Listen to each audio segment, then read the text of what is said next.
স্বদেশীক পুষবেক কৰা বন্ধ কৰক হিমন্ত চৰকাৰে।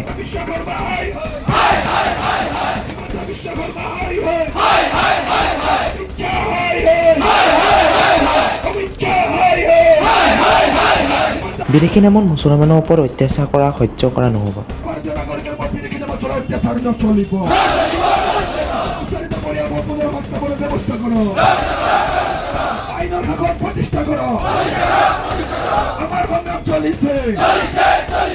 আমছুৱে কেতিয়াও চৰকাৰৰ ওচৰত আত্মসমৰ্পণ নকৰে। দিল্লী যন্ত্ৰ মন্ত্ৰৰ আমছুৰ নেতৃত্বত হ'ব বিশাল প্ৰতিবাদ। উত্তাল প্ৰতিবাদ সাব্যস্ত কৰি গৰ্জন আমছুৰ সভাপতি তাইছন হুছেইনৰ।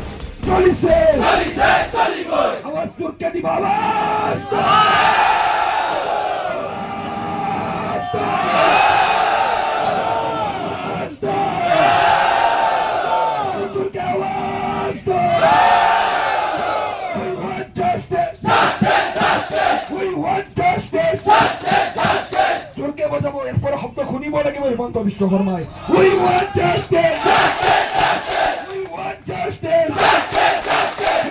সম্পূৰ্ণ মন্তব্য আছে শুনোৱা হওক। হয় চাওক, যোৱা মে' মাহৰ শেষৰ সপ্তাহৰ পৰা আৰম্ভ কৰি অসমত আমি দেখিবলৈ পাইছিলোঁ বিদেশী নামত বহুতো ব্যক্তিক অসম আৰক্ষীয়ে অসম চৰকাৰৰ নিৰ্দেশমৰ্মে আটক কৰি লৈ যোৱাৰ পিছত বিভিন্ন সময়ত সন্ধানহীন হৈ আছিলে। আৰু সেই ব্যক্তিসকলৰ আমি বেছিভাগ ক্ষেত্ৰত দেখিবলৈ পাইছিলোঁ তেখেতসকল ডিটেনশ্যন কেম্পত বন্দী হৈ আছিল আৰু মহামান্য উচ্চতম ন্যায়ালয়ৰ নিৰ্দেশমৰ্মে তেওঁলোক কণ্ডিশ্যনেল বেইলত আছিলে। তো সেই ব্যক্তিসকলক আটক কৰি লৈ যোৱাৰ পিছতে আমি দেখিলোঁ যে সেই ব্যক্তিসকলৰ কোনো তথ্য অসম চৰকাৰে কোনো ধৰণৰ তথ্য ৰাজহুৱা কৰা নাই। আৰু আমি দেখিবলৈ পালোঁ যে সেই ব্যক্তিসকলক পৰৱৰ্তী সময়ত আমি ভাৰত বাংলাদেশ সীমান্তৰ ন' মেন্স লেণ্ডত দেখিবলৈ পাইছিলোঁ। সেই সময়তে ABMC ধাৰাবাহিক প্ৰতিবাদ কৰিছিলোঁ, মহামান্য উচ্চতম ন্যায়ালয়ত আমি আমাৰ ৰিট পিটিশ্যন দাখিল কৰিছিলোঁ। তো আমি পৰৱৰ্তী সময়ত আমি দেখিবলৈ পালোঁ যে উক্ত ন' মেন্স লেণ্ডত এৰি দিয়া ব্যক্তিসকল মানে চৰকাৰখনে কৰে যে পুছবেক কৰিছে। আচলতে পুছবেক কেতিয়াও এটা লিগেল প্ৰচিডিউৰ নহয়। ভাৰতৰ দৰে এখন দেশত আইনৰ দ্বাৰা প্ৰতিষ্ঠিত বিধি পুছবেক কেতিয়াও নহয়।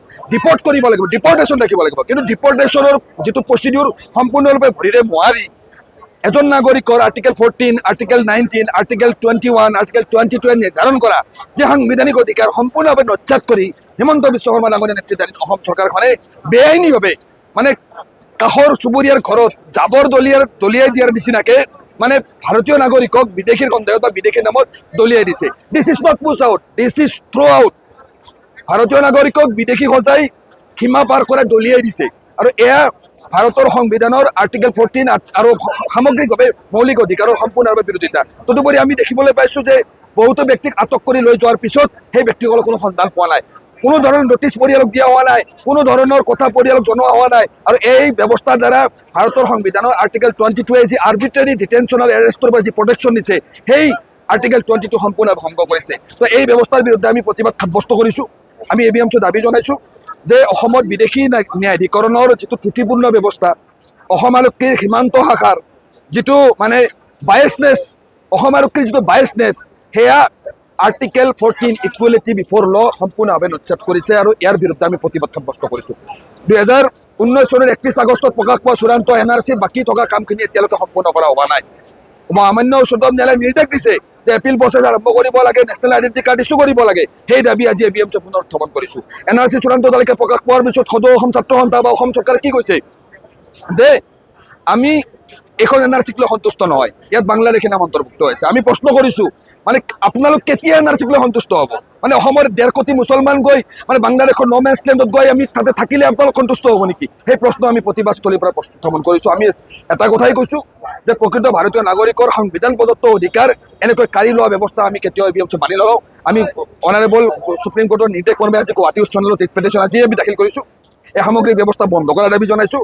আৰু ইতিমধ্যে এই বিষয়খিনিত সন্ধানী হৈ থকা অসম আৰক্ষীয়ে আটক কৰি লৈ যোৱাৰ পিছত বিদেশী নামত আটক কৰি লৈ যোৱাৰ পিছত সন্ধানী থকা পৰিয়ালসমূহৰ তথ্য বিচাৰি ABMCয়ে তেনেকুৱা 2-4টা পৰিয়ালৰ জৰিয়তে আমি হেবিয়াছ কৰ্পাছ গোচৰ ৰুজু কৰিছিলোঁ।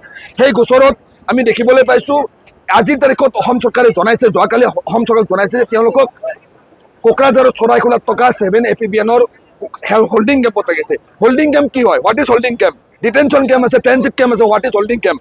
এই প্ৰশ্ন আজি প্ৰতিবাদস্থলীত আমি উত্থাপন কৰিছোঁ। আমি স্পষ্টকৈ কৈছোঁ যে মুখ্যমন্ত্ৰী ডাঙৰীয়াই অসমত বাংলাদেশী পুছবেক কৰা যিটো ব্যৱস্থা গ্ৰহণ কৰিছে এয়া সম্পূৰ্ণ অমানৱীয়, এটা ইলিগেল, অবৈধ, ভাৰতৰ সংবিধানৰ পৰিপন্থী এটা ব্যৱস্থা। কৈছে যে যদি চৰকাৰে দাবীসমূহ মানি নলয় তেতিয়া পৰৱৰ্তী পৰ্যায়ত আপোনালোকে দিল্লীত গৈ পেলাই আন্দোলন কৰিব। আমি ইতিমধ্যে কৈছোঁ আজি আমি এই যে গুৱাহাটী চচলত হেজাৰ হেজাৰ APMC কৰ্মী প্ৰচণ্ড ৰ'দক নেওচি আমি আন্দোলন কৰিছোঁ। 21 জুলাই তাৰিখে সংসদৰ বৰ্ষাকালীন অধিৱেশন আৰম্ভ হ'ব। সেই দিনটোৰ প্ৰথম দিনটোতে 21 জুলাইত আমি দিল্লী যন্তৰ মন্তৰত আমি APMC বিশাল প্ৰতিবাদী কাৰ্যসূচী ৰূপায়ণ কৰিম। ভাৰতীয় নাগৰিকক একমাত্ৰ মুছলমান পৰিচয়ৰ বাবে অসমত ষ্টেটলেছ কৰা, ৰাষ্ট্ৰহীন নাগৰিক কৰাৰ যিটো ষড়যন্ত্ৰ চলিছে এই ব্যৱস্থা বন্ধ হ'ব লাগিব। আমি অসমৰ মুখ্যমন্ত্ৰীৰ ফালে চাই আছোঁ। মুখ্যমন্ত্ৰী কোনো এটা নিৰ্দিষ্ট দলৰ নহয়।